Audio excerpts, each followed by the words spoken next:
एक असं गाव आहे जिथले लोक बाहेरच्या लोकांना स्पर्श करणं टाळतात, बाहेरच्या लोकांशी जास्त संबंध ठेवतच नाहीत। अहो, इथल्या दुकानात एखादी वस्तू घ्यायची म्हटली तर थेट दुकानदार आपल्या हातात पैसे घेत नाही, तो खाली ठेवायला सांगतो आणि मगच आपल्या हातात पैसे घेतो। या गावातली लोक गावातच लग्न करतात, कोणी गावाबाहेर लग्न केलं तर त्याला समजावून हाकलवून देतात। बाहेरच्या व्यक्तीनं गावातल्या कुठल्या माणसाला किंवा तिथल्या वस्तूला हात लावला तर त्याला 5,000 रुपयाचा दंड भरावा लागतो। असा विचित्र कायदा आजही या गावात आहे। अलेक्झांडर हा ग्रीसचा प्रसिद्ध राजा, त्यानं अगदी लहान वयातच जगाच्या मोठ्या भागावर आपलं साम्राज्य स्थापन केलं। त्याच्या यशामुळं अलेक्झांडरला नेहमीच अलेक्झांडर द ग्रेट असं म्हटलं जातं। पण तरीही या महान राजाचं कुणी वंशज असतील का? जर होय तर ते कुठं आहेत? या प्रश्नाचं उत्तर तुम्हाला भारतात मिळेल। होय, भारतात एक असं गाव आहे जिथले रहिवासी स्वतःला अलेक्झांडरचे वंशज बनवतात। यासाठी तुम्हाला हिमाचल प्रदेशात जावं लागेल। हिमाचल प्रदेशातील पर्वती व्हॅली पर्यटकांमध्ये खूप प्रसिद्ध आहे। लोक इथे विचित्र पार्ट्या करायला येतात, जिथं चरसचा खुलेआम व्यापार चालतो। हिमाचल प्रदेशातील मलाना गावातून हा चरस येतो, पण नशा करणाऱ्यांच्या धुमाकुळाच्या पलीकडं येथे एक वेगळंच रहस्य आहे। मलाना गाव, जिथं ऐतिहासिक कथा दडलेली आहे, रहस्य आहेत, काही न सुटणारे प्रश्न आहेत। हेच रहस्य काय आहे हेच आपण या व्हिडिओमधून जाणून घेणार आहोत। नमस्कार, मी ज्ञानेश्वर जाधव आपल्या सर्वांचं सहर्ष स्वागत करतो। हिमालयाच्या शिखरावर वसलेलं मलाना गाव चारही बाजूंनी खोल दऱ्यांनी आणि बर्फाच्छादित पर्वतांनी वेढलेलं आहे। सुमारे 1700 लोकसंख्या असलेलं हे गाव पर्यटकांमध्ये खूप प्रसिद्ध आहे।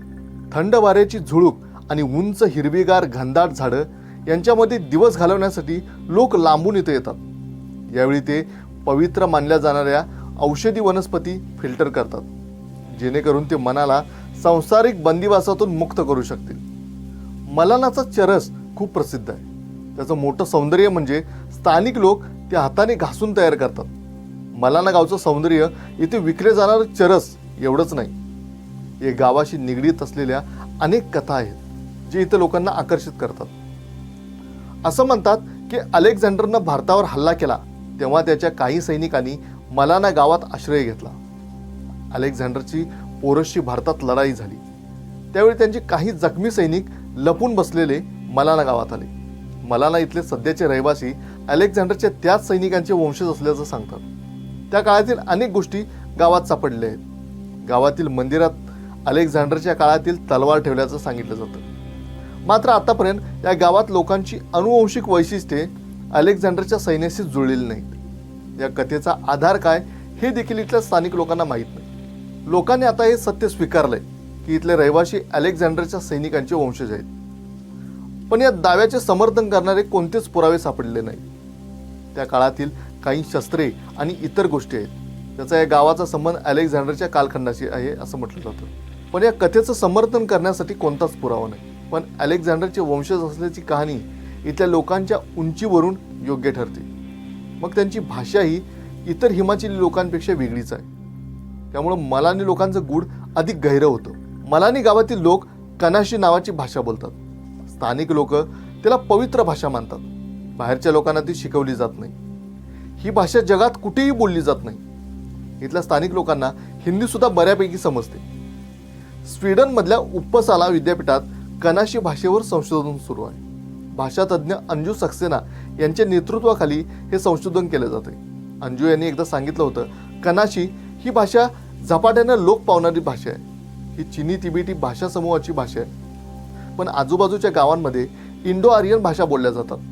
त्यांचा कनाशीशी संबंध नाही, त्यामुळे इथल्या लोकांबद्दल आणि त्यांच्या भाषेबद्दल अनेक रंजक प्रश्न निर्माण होतात। मलानापर्यंत पोचणं सुद्धा खूप अवघड आहे। हा प्रवास इतका अवघड आहे की आपण आनंदाच्या प्रवासाला निघालो की काय असंच वाटतंय। मलाना गावात जाण्यासाठी रस्ता नाही, डोंगराच्या पायवाटेनंच इथं पोहोचता येतं। पर्वती खोऱ्याच्या पायथ्याशी असलेल्या झरी गावातून थेट चढण आहे। झरीहून मलाना गाठायला 4 तास लागतात। मलाना गावातील लोकांचे केस हलके आणि तपकिरी आहेत, त्यांचे नाक लांब आहे, त्यांचा रंग स्पष्ट गहू आहे। काही लोकांची त्वचा सोनेरी आहे। मलानाचे लोक हलके तपकिरी झगे, टोप्या आणि ज्यूटचे बूट घालतात। त्यांच्याकडे बघून हिमाचली नसून भूमध्य समुद्राच्या आसपासच्या लोकांचा भास होतो। गावात प्रवेश करताच काही तरुण चरस विकण्याचा प्रयत्न करतात। या गावाची अर्थव्यवस्था फक्त गांजा आणि चरस यावरच अवलंबून आहे।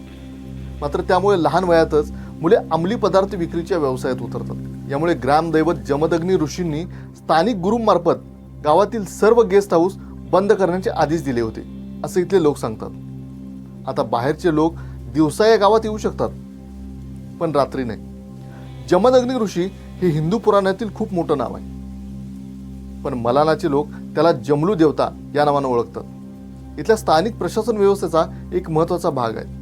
मलाना गावातील राजकीय प्रशासकीय व्यवस्थेने जगभरातील लोकांना आश्चर्यचकित केलंय। या मागासलेल्या दुर्गम आणि अलिप्त गावात एवढी चांगली प्रशासकीय व्यवस्था कशी काय सुरू आहे हे कोणालाच समजत नाही। मलानाची लोकशाही प्रणाली जगातील सर्वात जुनी लोकशाही प्रणाली मानली जाते। हे ग्रीसच्या प्राचीन लोकशाही व्यवस्थेशी मिळती जुळती आहे। तिथं वरचे घर आणि खालचे घर अशी प्रशासकीय व्यवस्था आहे। तिथल्या अध्यात्माचा एक घटक आहे। गावातला कोणताही अंतिम निर्णय वरच्या घरात असतो। यात गावातील 3 महत्त्वाची पात्र आहेत। त्यातील एक पात्र म्हणजे जमलू देवाचा प्रतिनिधी। कोणत्याही विषयावर जमलू देवता शेवटचं बोलतात। प्रशासकीय यंत्रणा ही परिषद चालवते। यापैकी एक गुरु आहे ज्याच्या अंगावर जमलू देवता आहे। जमलू देवता त्यांच्या माध्यमातून विचार मांडतात। जमलू देवता एकेकाळी मलाना इथंच राहत होते। त्यांना भगवान शिवाने इथं पाठवलं होतं। गावात 2 मंदिर आहेत। यातील एक मंदिर जमलू देवतेचं आहे आणि दुसरं त्यांची पत्नी रेणुका देवीचं आहे। गावातील बहुतेक घरं लाकडाची आणि विटांची आहेत। गावाच्या मध्यभागी एक मोकळी जागा आहे। या ठिकाणी बैठका होतात। या मोकळ्या जागेवर जमलू देवतेचं मंदिर आहे। हिमाच्छादित बर्फांनी वेढलेलं हे मंदिर अतिशय आकर्षक दिसतंय। लाकडी खांब असलेल्या या मंदिराच्या दरवाजावर सुंदर नक्षीकाम आहे। एका भिंतीवर हाडे, कवटी आणि इतर बळी दिलेल्या प्राण्यांचे भाग सुद्धा लटकवलेले आहेत। मंदिराच्या या भिंतीवर इशाराही लिहिला आहे। या मंदिराला बाहेरच्या व्यक्तीने हात लावला तर त्याला 3500 ते 5000 रुपये इतका दंड भरावा लागतो। बाहेरच्या लोकांशी फारसा संपर्क ठेवायचा नाही। त्यांच्या जातीशी सरमिसळ होऊ नये असा इशारा या फरकावरून स्पष्ट होतोय। मलाना इथल्या लोकांचा इतर गावातल्या रहिवाशांशी फारसा संबंध नाही। ते हात मिळवणं आणि बाहेरच्या लोकांना स्पर्श करणं सुद्धा टाळतात। इथल्या दुकानातून एखादी वस्तू खरेदी केली तर दुकानदार थेट हातात घेत नाही, ती खाली ठेवायला सांगतो आणि मग उचलतो। पण मलानाची नवीन पिढी बाहेरच्या लोकांना स्पर्श करण्यास किंवा मिठी मारायला लाजत नाही, पण जुनी लोक सहसा बाहेरच्या लोकांपासून अंतर राखतात। गावातील लोक सुद्धा गावातच विवाह करतात। कोणी गावाबाहेर लग्न केलं तर त्याला हाकलवून देतात। हिमाचलचे लोक सामान्यतः उबदार मनाचे आहेत। आपण कसं लोकांसोबत अन्न वाटून आणि मोकळेपणानं बोलतोय, पण मलानाचे लोक लांबलचक संभाषण करायला टाळतात। मलाना गावातील हेच गुण आकर्षित करतात। इथल्या लोकांच्या थंड वागण्यात एक रहस्य आहे। तर ही होती मलाना गावची माहिती। तर ही माहिती तुम्हाला कशी वाटली हे कमेंट बॉक्समध्ये नक्की सांगा आणि अशीच कोणती माहिती तुम्हाला बघायला आवडेल हे देखील सांगा। आणि या चॅनलवर तुम्ही नवीन असाल तर अशाच नवनवीन माहितीसाठी आमच्या चॅनलला सबस्क्राईब नक्की करा। धन्यवाद।